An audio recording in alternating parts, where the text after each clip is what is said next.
Hello दोस्तों, मैं BP sir. हमारे new Indian coaching centre YouTube channel में आपका स्वागत है। इस चैनल पर current affair, GK, GS, Hindi आदि वीडियो प्रतिदिन अपलोड की जाती हैं। आज का टॉपिक होगा हमारा भारतीय संविधान से संबंधित 1 से 50 तक महत्वपूर्ण अनुच्छेद के बारे में, जो कि अनुच्छेदों से क्वेश्चन सभी बनते हैं। तो हमारा 1 से 50 तक महत्वपूर्ण अनुच्छेद के बारे में इसमें बात करेंगे इस स्लाइड में। वेरी वेरी इंपॉर्टेंट है सभी अनुच्छेद। देखते हैं कौन कौन से अनुच्छेद से क्वेश्चन बनते हैं, उनके बारे में बात करेंगे। ये पहला स्लाइड है, तो 1 से 50 तक इसमें अनुच्छेद के बारे में बात करेंगे। देखते हैं कौन कौन से अनुच्छेद महत्वपूर्ण हैं, उनके बारे में बात करेंगे। इस स्लाइड में 1 से 50 तक अनुच्छेद के बारे में हम लोग बात करते हैं। देखते हैं अनुच्छेद 1। अनुच्छेद 1 में है संघ और उसका राज्य क्षेत्र के बारे में बताया गया है अनुच्छेद 1 में। देखते हैं अनुच्छेद 2 में क्या कहा गया है, नए राज्यों का प्रवेश या स्थापना। नए राज्यों के प्रवेश या स्थापना के बारे में अनुच्छेद 2 में बताया गया। अनुच्छेद 3 में देखते हैं नए राज्यों का निर्माण एवं राज्यों के सीमाओं में नाम में परिवर्तन। राज्यों के सीमाओं और नाम में परिवर्तन अनुच्छेद 1 में बताया गया है। देखते हैं अनुच्छेद 4। अनुसूचियों संशोधन से संबंधित व्यवस्थाएं इसमें बताई गई। अनुच्छेद 4 में संशोधन से संबंधित व्यवस्थाएं अनुसूचियों के बारे में बताया गया। देखते हैं अनुच्छेद 5। संविधान लागू होने के समय नागरिकता के बारे में बताया गया था। अनुच्छेद 5 में नागरिकता के बारे में बताया गया। देखते हैं अनुच्छेद 6, इसमें क्या बताया गया है। अनुच्छेद 6 में पाकिस्तान से आए व्यक्तियों की नागरिकता के बारे में बताया गया था। वेरी वेरी इंपॉर्टेंट है अनुच्छेद 6। देखते हैं अनुच्छेद 7। पाकिस्तान गए और लौटे व्यक्तियों की नागरिकता। जो भी व्यक्ति पाकिस्तान गए और वहां से लौटे, उनके बारे में इस अनुच्छेद 7 में बताया गया है। तो पाकिस्तान गए और लौटे व्यक्तियों की नागरिकता के बारे में बताया गया। अनुच्छेद 8। विदेश में रहने वाले भारतीय मूल के लोगों की नागरिकता के बारे में बताया गया। विदेश में रहने वाले भारतीय मूल के लोगों की नागरिकता के बारे में बताया गया अनुच्छेद 8 में। देखते हैं अनुच्छेद 9। विदेशी नागरिकता लेने से भारतीय नागरिकता समाप्त हो जाती है। अगर कोई विदेशी नागरिकता लेते हैं तो भारतीय नागरिकता समाप्त हो जाती है। देखते हैं क्वेश्चन नंबर, अनुच्छेद नंबर 10। नागरिकता का निरंतर अधिकार। अनुच्छेद 10 में नागरिकता का निरंतर अधिकार होता है। देखते हैं क्वेश्चन नंबर 11।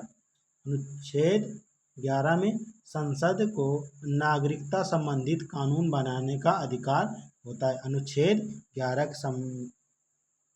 के समझ संसद को नागरिकता संबंधी कानून बनाने का अधिकार होता है। अनुच्छेद 12 में देखते हैं। अनुच्छेद 12 में राज्य की परिभाषा के बारे में बताया जाता है। अनुच्छेद 12 में। अनुच्छेद 13 देखते हैं। अनुच्छेद 13 में मौलिक अधिकारों के विपरीत कानून की अमान्यता के बारे में बताया गया। अनुच्छेद 13 वेरी वेरी इंपॉर्टेंट है। अनुच्छेद 13 मौलिक अधिकारों के विपरीत कानून की अमान्यता के बारे में बताता है। अनुच्छेद 14 कानून के समझ समानता। कानून के समझ समानता या विधि के समझ समानता के बारे में अनुच्छेद 14 में बताया गया। अनुच्छेद 15 किसी भी जाति, लिंग, वंश भेदभाव निषेध के बारे में बताया गया है। अनुच्छेद 15 में किसी भी जात, लिंग, वंश के भेदभाव के बारे में निषेध के बारे में बताया गया। अनुच्छेद 15। देखते हैं अनुच्छेद 16 लोक नियोजन में अवसर की समानता। लोक नियोजन में अवसर की समानता किसमें बताया गया, सभी लोगों को अवसर की समानता किसमें बताया गया, अनुच्छेद 16 में बताया गया। देखते हैं अनुच्छेद 17। अनुच्छेद 17 क्या कहता है। अनुच्छेद 17 के अंतर्गत अस्पृश्यता का अंत या छुआछूत का अंत। वेरी वेरी इंपॉर्टेंट है किसी भी एग्जाम के लिए अनुच्छेद 17। देखते हैं अनुच्छेद 18। अनुच्छेद 18 में क्या कहा गया है, उपाधियों का अंत। मतलब शिक्षा और सेना संबंधी उपाधियों को छोड़कर सभी उपाधियां क्या कर दी गई, समाप्त कर दी गई। देखते हैं अनुच्छेद 19 वाक या बोलने की स्वतंत्रता। इसमें वाक या बोलने की स्वतंत्रता के बारे में बताया गया। अनुच्छेद 19 और 18 में क्या गया है, उपाधियों का अंत के बारे में बताया गया। देखते हैं अनुच्छेद 20 अपराधों के लिए संरक्षण। अनुच्छेद 20 में बताया गया अपराधों के लिए संरक्षण के बारे में बताया गया। अनुच्छेद 21 प्राण व दैहिक स्वतंत्रता। अनुच्छेद 21 में क्या है, प्राण व दैहिक स्वतंत्रता के बारे में बताया गया। वेरी वेरी इंपॉर्टेंट है ये आर्टिकल। अनुच्छेद 21A, अनुच्छेद 21A के अंतर्गत शिक्षा का अधिकार के बारे में बताया गया है। देखते हैं क्वेश्चन आर्टिकल नंबर 22।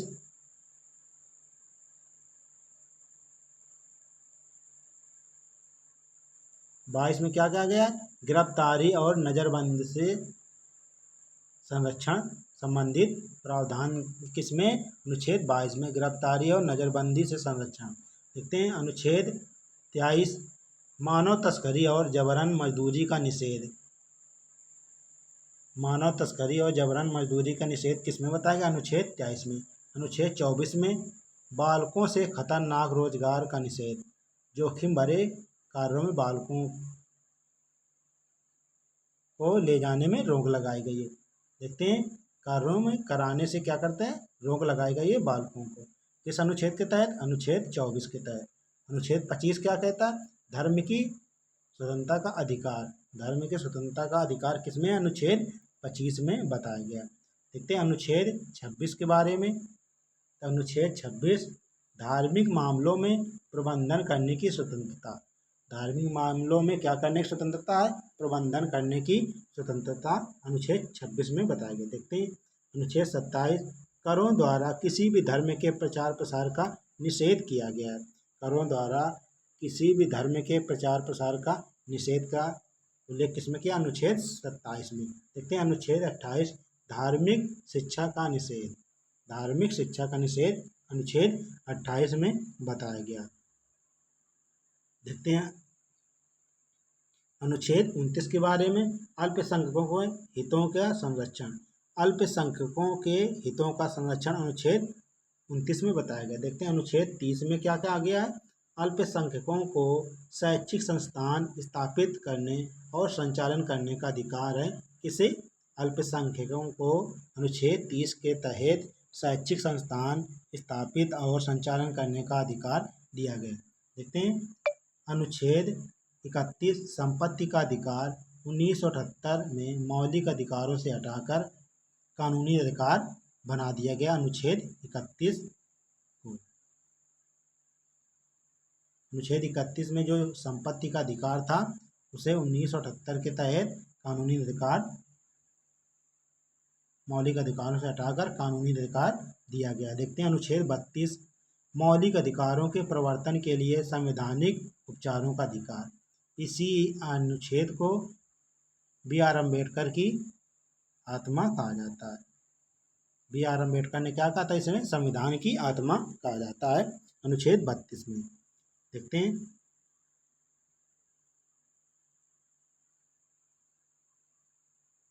अनुच्छेद 33 सशस्त्र बलों आदि सदस्यों के मौलिक अधिकारों पर प्रतिबंध लगाने की संसद की शक्ति है। किसको है, संसद को यह शक्ति प्रदान की गई है। देखते हैं अनुच्छेद 34 मार्शल लॉ के दौरान मौलिक अधिकारों का प्रतिबंध। मार्शल लॉ के दौरान मौलिक अधिकारों का प्रतिबंध किया गया किस अनुच्छेद के अंतर्गत, अनुच्छेद 34। देखते हैं अनुच्छेद 35 संसद द्वारा कुछ अधिकारों के परावर्तन संबंधित कानून। अनुच्छेद 35 में कहा गया। अनुच्छेद 36 देखते हैं राज्य के नीति निर्देशक सिद्धांतों के प्रयोजन के लिए राज्य की परिभाषा। राज्य के नीति निर्देशक सिद्धांतों के प्रयोजन के लिए राज्य की परिभाषा के बारे में अनुच्छेद 36 में बताया गया। देखते हैं अनुच्छेद 37। अनुच्छेद 37 में राज्य के नीति निर्देशक सिद्धांतों के अनुपालन का राज्य का दायित्व होता है। किसका दायित्व होता है, राज्य का दायित्व होता है। अनुच्छेद 37 में राज्य के नीति निर्देशक सिद्धांतों के अनुपालन का राज्य का दायित्व होता है। देखते हैं अनुच्छेद 38 में क्या किया गया, सामाजिक व्यवस्थाओं का संवर्धन और कल्याण की सुरक्षा इस अनुच्छेद के अंतर्गत बताई गई है। अनुच्छेद 38 के अंतर्गत देखते हैं अनुच्छेद 39 राज्य के नीति निर्देशक सिद्धांत विशेष रूप से नागरिकों के लिए अधिकार और समानता प्रदान करते हैं। देखते हैं अनुच्छेद 39 समान न्याय और निःशुल्क विधिक सहायता इसके अंतर्गत बताए गए। समान न्याय अनुच्छेद 39 के तहत समान न्याय और निःशुल्क विधिक सहायता के बारे में बताया गया। देखते हैं अनुच्छेद 40 वेरी वेरी इंपॉर्टेंट है। अनुच्छेद 40 में ग्राम पंचायतों का गठन के बारे में बताया गया। अनुच्छेद 40 में ग्राम पंचायतों के गठन के बारे में देखते हैं। आर्टिकल नंबर 41 के बारे में देखते हैं। बेरोजगारी, बुढ़ापा, बीमारी आदि सार्वजनिक सहायता का अधिकार अनुच्छेद 41 में बताया गया। अनुच्छेद 42 में देखते हैं। काम की उचित मानवीय परिस्थितियों मातृत्व राहत इसमें बताई गई है। किसमें? अनुच्छेद 42 के अंतर्गत में बताया गया। अनुच्छेद 43 मजदूरों को जीविका के लिए पर्याप्त वेतन एवं सम्मानजनक जीवन स्तर जीने का अधिकार किसमें बताया गया है? अनुच्छेद 43 में। अनुच्छेद 43A में देखते हैं। उद्योगों में श्रमिकों की प्रबंधन में भागीदारी। तो अनुच्छेद 43A के तहत उद्योगों में श्रमिकों की प्रबंधन में भागीदारी के बारे में अनुच्छेद 43A के बारे में बताया गया। देखते हैं अनुच्छेद 44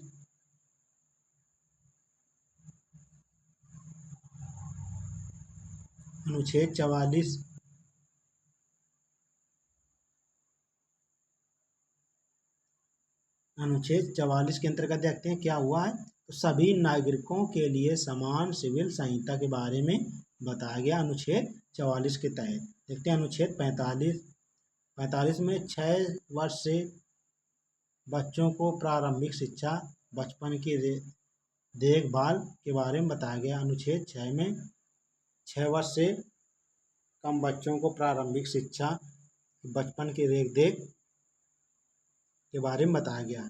देखते हैं अनुच्छेद 46 अनुसूचित जातियों एवं जनजाति कमजोर वर्गों के शैक्षिक एवं आर्थिक हितों के संरक्षण के बारे में अनुच्छेद 46 बताया गया। देखते हैं अनुच्छेद 47 पोषण स्तर एवं जीवन स्तर का संवर्धन और जन स्वास्थ्य का सुधार के बारे में बताया गया। अनुच्छेद 47 में बताया गया। देखते हैं अनुच्छेद 48 में क्या कहा गया है। अनुच्छेद 48 में कृषि और पशुपालन का संगठन, गाय और बछड़ों के हत्या का निषेध, हत्या पर क्या किया गया? रोक लगाई गई है। गाय और बछड़ों के हत्या पर रोक लगाई गई है अनुच्छेद 48 के तहत। देखते हैं अनुच्छेद 48A में पर्यावरण, वन्य जीव के सुरक्षा और सुधार के बारे में बताया गया अनुच्छेद 48A में। देखते हैं अनुच्छेद 49 राष्ट्रीय स्मारकों, स्थानों एवं वस्तुओं का संरक्षण के बारे में आर्टिकल 49 के बारे में बताया गया। देखते हैं अनुच्छेद 50 न्यायपालिका को कार्यपालिका से पृथक किया जाएगा। अनुच्छेद 50 में न्यायपालिका को कार्यपालिका से पृथक करना इसके बारे में बताया गया। अनुच्छेद 51 अंतर्राष्ट्रीय शांति और सुरक्षा का संवर्धन। अनुच्छेद 51 के अंतर्गत अंतर्राष्ट्रीय शांति और सुरक्षा का संवर्धन के बारे में बताया गया। देखते हैं अनुच्छेद 51A मौलिक कर्तव्यों के बारे में अनुच्छेद 51A के तहत बताया गया है। तो ये सभी एग्जाम की दृष्टि से वेरी वेरी मोस्ट इम्पॉर्टेंट है। इस स्लाइड में 1 से 50 तक सभी महत्वपूर्ण अनुच्छेदों को बताया गया। इसके नेक्स्ट स्लाइड पर 51 से 100 तक के अनुच्छेदों को बताएंगे। तो ऐसी ऑथेंटिक वीडियो देखने के लिए new Indian coaching centre YouTube channel को सब्सक्राइब एंड लाइक करें। मिलते हैं नेक्स्ट वीडियो पे, तब तक के लिए जय हिंद, जय भारत।